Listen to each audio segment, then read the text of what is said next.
Hi there. Wakey, wakey. People have told me that they like the videos I do like this in my car.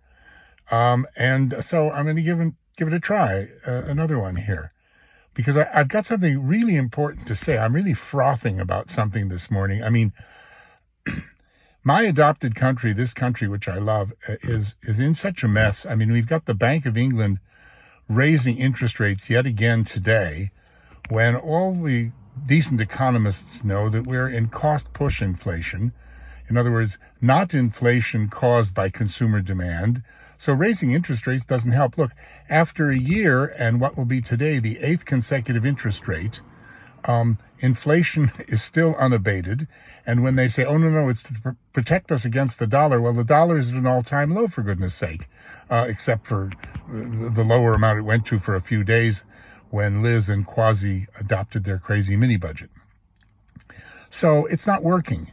And then we've got the government talking about filling a black hole of 40, 50, 60 billion pounds. But that hole, many experts say, doesn't need to be filled if they only decouple the price of electricity from gas, because our electricity is much cheaper. It actually costs much less than we're being charged, and we're paying out huge amounts of money for electricity that we needn't pay. It's just crazy. But the thing that really gets me is this.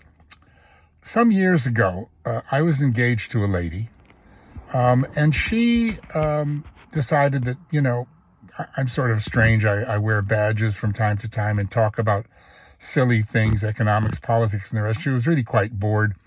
And by mutual agreement, in other words, she said, naff off, we called it off. But I had become close with her children from a previous marriage, particularly her young son.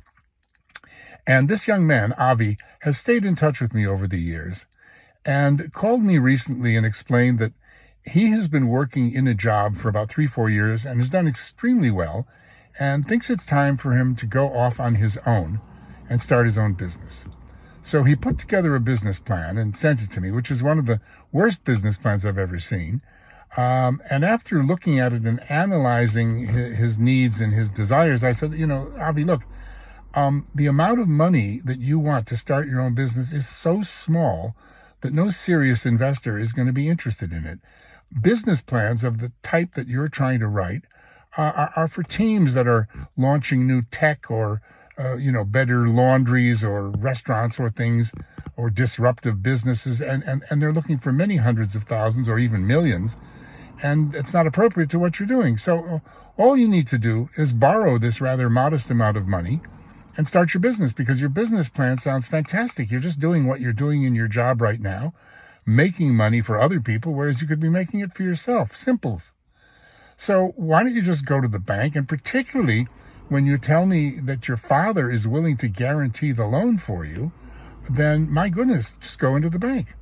So he thought that was a good idea. He agreed, and he went down to his local bank, and he didn't know which one to pick. And I said, well, you've got banks with horses that want to be at your side forever, and banks with dedicated business advisors, and banks with all sorts of gimmicks, and banks with this and banks with, they're all the same. Just pick one. They all say that they will help you start a business. That's their particular thing today.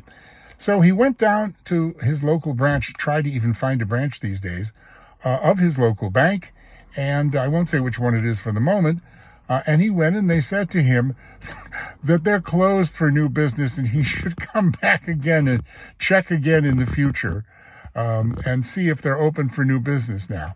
So, what in the world? Here they are spending millions on television advertising, to come and see our business advisors and let us help you, and we're with you forever, and all the rest of it. And then when you trek all the way to find a ruddy branch and you show up, they slam the door in your face.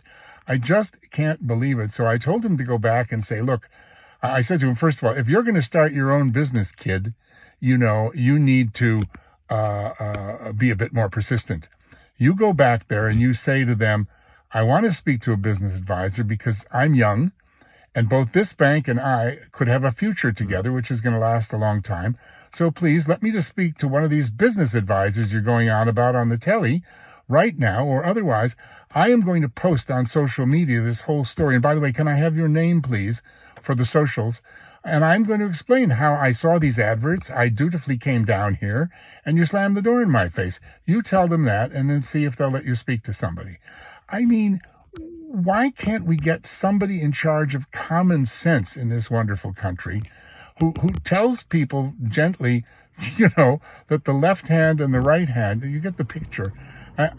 I'm just amazed today. That was kind of the straw that broke the camel's back. Okay, Roger and out.